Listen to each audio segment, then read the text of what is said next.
இந்த படத்தோட trailer start ஆன உடனே யாஷையும் யாஷோட பையனையும் காட்டுறாங்க. அந்த பையன் ரொம்ப பயந்து போய் அழுதுகிட்டு யாஷ் கிட்ட, அப்பா நான் செஞ்சது தப்புதான்ப்பா, என்னைய மன்னிச்சிருங்கப்பா அப்படிங்கிற மாதிரியான டயலாக் பேசுற மாதிரி வருது. ஆனா யாஷ் வந்துட்டு தன்னோட பையன் சொல்ற எதையுமே காதுல வாங்கிக்காம ரொம்ப கோவமா அவர் கையில இருக்கிற பிஸ்டலை தூக்கி தன்னோட பையனை நோக்கி நீட்டுறாரு. இதுல இருந்து என்ன தெரிய வருது அப்படின்னா, யாஷ் ஏதோ ஒரு மிகப்பெரிய விஷயத்த அடையிறதுக்கு பிளான் பண்ணிட்டு இருந்திருக்காரு. அந்த விஷயம் அந்த சின்ன பையன் பண்ண ஏதோ ஒரு தவறுனால மிஸ் ஆகிருது. அதனாலதான் யாஷ் வந்து இந்த அளவுக்கு கோவப்படுறாரு அப்படிங்கிற மாதிரியான விஷயத்த சொல்ற மாதிரி தான் இந்த சீன் வந்து இருக்குது. அடுத்ததான் இந்த படம் முழுக்கவே வந்துட்டு யாஷ் வந்துட்டு ஒரு பிளே பாய் அப்படிங்கிற மாதிரியான கேரக்டர்ல காட்டியிருக்காங்க. இருந்தாலும் இவருக்கு அபிஷியலா ஒய்ஃப் அப்படிங்கிற கேரக்டர்ல வந்து கியாரா அத்வானி நடிச்சிட்டு இருக்காங்க. இவங்க யாஷோட பையன் கிட்ட, அதாவது தன்னோட பையன் கிட்ட, உங்க அப்பாவுக்கு என்னைய சுத்தமா பிடிக்காது அப்படிங்கிற மாதிரியான ஒரு டயலாக் ஒண்ணு பேசுறாங்க. இந்த டயலாக் மூலியமா என்ன தெரிய வருது அப்படின்னா, யாஷும் கியாரா அத்வானியும் என்னதான் ஹஸ்பண்ட் அண்ட் ஒய்ஃபா இருந்தாலும் அவங்க ரெண்டு பேருக்குள்ள இருக்கக்கூடிய அந்த ரிலேஷன்ஷிப் வந்துட்டு ஒரு ஸ்மூத்தான ரிலேஷன்ஷிப்பா போகல அப்படிங்கிற மாதிரியான விஷயங்களை தான் காட்டுது.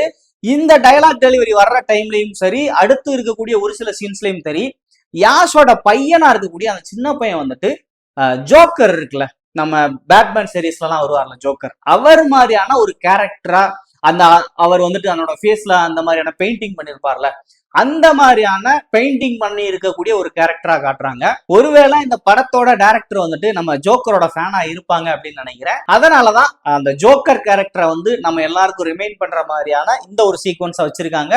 அது மட்டும் இல்லாம யாஷோட அந்த பேரா இருக்கக்கூடிய கியாரா அத்வானி இருக்காங்கல்ல, அவங்களோட கேரக்டருமே வந்து பாத்தீங்கன்னா நம்ம ஜோக்கரோட லவ்வர் இருப்பாங்க பாத்தீங்களா, அவங்கள ரிமைண்ட் பண்ற மாதிரியான ஒரு கேரக்டரா இருக்குது. இந்த சீன்ஸ் எல்லாம் பார்த்ததுனாலதான் நான் சொல்றேன், இந்த படத்தோட டைரக்டர் வந்துட்டு நம்ம ஜோக்கரோட ஒரு மிகப்பெரிய தீவிரமான ஃபேனா இருப்பாரோ என்னமோன்ட்டு. அடுத்ததா இந்த படத்துல வந்துட்டு ஒரு சின்ன பொண்ணோட கேரக்டர் ஒண்ணு காட்டுறாங்க.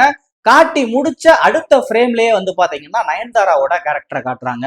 அப்ப நமக்கு இந்த சீனை வச்சு என்ன தெரிய வருது அப்படின்னா, அந்த சின்ன பொண்ணோட கேரக்டர் தான் வந்துட்டு நயன்தாரா அப்படிங்கிற மாதிரியான ஒரு ஃபீலை வந்துட்டு இந்த அடுத்தடுத்த சீக்வன்ஸ் வந்து நமக்கு கொடுக்குது. இந்த படத்தை பொறுத்த வரைக்கும் நயன்தாரா என்னவா இருக்காங்க அப்படின்னா, யாஷோட அக்காவா இருக்கிறாங்க.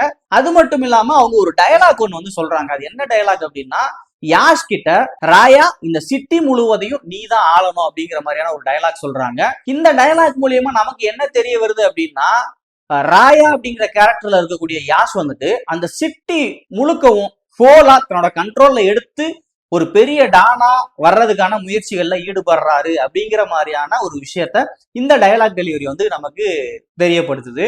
அடுத்ததா இப்ப சமீப காலங்கள்ல நம்ம இளைஞர்கள் கிட்ட ரொம்ப பிரபலமா இருக்கக்கூடிய ஒரு ஹீரோயின் அப்படின்னு பாத்தீங்கன்னா ருக்மணி வசந்த். இவங்களும் இந்த படத்துல வந்து நடிச்சிருக்காங்க.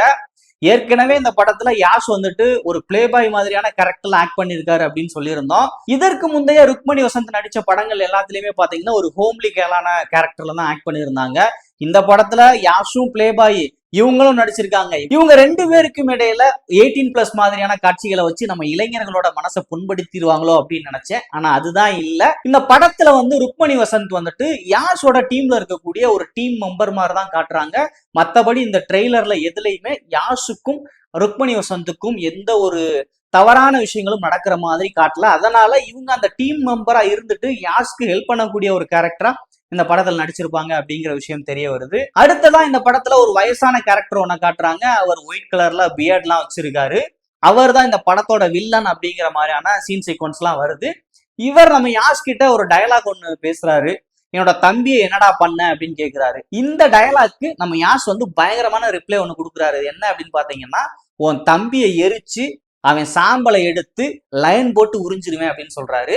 லைன் போட்டு உரிகிறது அப்படின்னா என்ன அப்படிங்கிறது நம்ம எல்லாருக்குமே தெரிஞ்ச விஷயம் தான். இந்த கொக்கைன் மாதிரியான பவுடர் இருக்குல்ல, இதெல்லாம் ஏடிஎம் கார்டு வச்சு அப்படி தட்டி லைன் போட்டு உரிகிறது அப்படிங்கிறது அந்த மாதிரியான விஷயங்களை தான் சொல்லுவாங்க. இந்த விஷயத்தை மென்ஷன் பண்ணி தான் யாஷ் இந்த டயலாக பேசுறாரு அப்படிங்கிற விஷயம் நம்ம எல்லாருக்குமே தெரிய வருது. அடுத்ததான் இந்த படத்துல வந்துட்டு ஹூமா குரேஷி நடிச்சிருக்காங்க. இவங்க இந்த படத்துல வரக்கூடிய சீக்வன்ஸ் எல்லாம் வந்து பாத்தீங்கன்னா ஒரு பிளாக் கலர்ல ட்ரெஸ் கோட்ல வர்றாங்க. இவங்க போட்டிருக்கிற இந்த பிளாக் கலர் ட்ரெஸ் கோடும் வில்லன் போட்டிருக்கிற பிளாக் கலர் ட்ரெஸ் கோடும் சேமா மேட்ச் ஆகுது. இதை வச்சு பார்க்கும்போது என்ன தெரிய வருது அப்படின்னா, இந்த ஹூமா குரேஷி வந்துட்டு வில்லனோட டீம்ல ஒரு பார்ட்டா இருப்பாங்க அப்படிங்கிற விஷயம் தெரிய வருது. அடுத்ததா இந்த படத்துல யாஷ் வந்துட்டு 2 விதமான கேரக்டர்ல இருக்காரு. ஒன்னு அப்பா மாதிரி வயசான கேரக்டர், இன்னொன்னு யங்ஸ்டரா இருக்கக்கூடிய கேரக்டர். இந்த 2 சீக்வன்ஸும் ஒரே இடத்துல மீட் பண்ற மாதிரியான ஒரு சீன் ஒண்ணு வச்சிருக்காங்க. இந்த மாதிரியான ஒரு சீன் இந்த ட்ரெய்லர்ல வரல அப்படின்னா மேக்சிமம் நம்ம இதை எப்படி அண்டர்ஸ்டாண்ட் பண்ணிக்குவோம் அப்படின்னா, யாஸ் ஒரே கேரக்டர் தான். அவர் யங்ஸ்டரா இருக்கும் போது ஒரு மாதிரியான சீன்ல காட்டியிருக்காங்க, அவர் வயசான உடனே இன்னும் ஒரு மாதிரியான கேரக்டர்ல காட்டியிருக்காங்க. ஆனா ஒரே கேரக்டர் தான் அப்படின்ற மாதிரி நம்ம சொல்லி இருந்திருப்போம். ஆனா இந்த 2 கேரக்டரும் ஒரே சீன்ல வர்றப்போ சரி, யாஸ் வந்துட்டு இந்த படத்துல டூயல் ரோல் தான் பண்றாரு அப்படிங்கிற விஷயம் நமக்கு தெளிவா தெரிய வருது. அதுலயும் அந்த யாஷோட பையனா காட்டினாங்கல்ல, அந்த சின்ன பையன் தான் வளர்ந்து வந்து இன்னொரு யங்ஸ்டர் யாஷா இருக்கிறான் அப்படிங்கிற விஷயத்தையும் இந்த ட்ரெய்லரோட ஒரு சில சீன்ஸை பார்க்கும்போது நமக்கு புரிய வருது. அதுவும் இந்த யங்ஸ்டரா காட்டக்கூடிய யாஷ் வந்துட்டு என்ன மாதிரி இருக்காரு அப்படின்னா, இந்த புரட்சி படையெல்லாம் இருப்பாங்கல்ல, அந்த மாதிரியான ஒரு படையில இருந்து நிறைய பேர்த்த கொன்னு பல சம்பவங்களை பண்ணிட்டு தான் மறுபடியும் தன்னோட அப்பாவை வந்து மீட் பண்றாரு. இதுக்கு இடையில ஒரு பொண்ணு வந்துட்டு கையில பல நோட்டுகளை வச்சுக்கிட்டு நிக்கிற மாதிரி காட்டுறாங்க. அவங்களுக்கு பேக்ரவுண்ட்ல இருக்கக்கூடிய சீன்ஸ் எல்லாம் பார்க்கும்போது அது ஏதோ ஒரு ப்ராஸ்டிடியூட்ஸ் இருக்கிற ஒரு ஏரியா மாதிரி நமக்கு தெளிவா தெரிய வருது. அவங்க கையில வச்சிருக்கக்கூடிய பணமும் சரி, அந்த கேரக்டர் இருக்கக்கூடிய விதமும் சரி, அவங்களுக்கு பின்னாடி இருக்கக்கூடிய அந்த சீன் சீக்வன்ஸ் எல்லாம் பார்க்கும்போது அது ஏதோ ஒரு ப்ராஸ்டிடியூட் இருக்கக்கூடிய இடம் அப்படிங்கிறத நம்மளால ஈஸியா ஐடென்டிஃபை பண்ண முடியுது.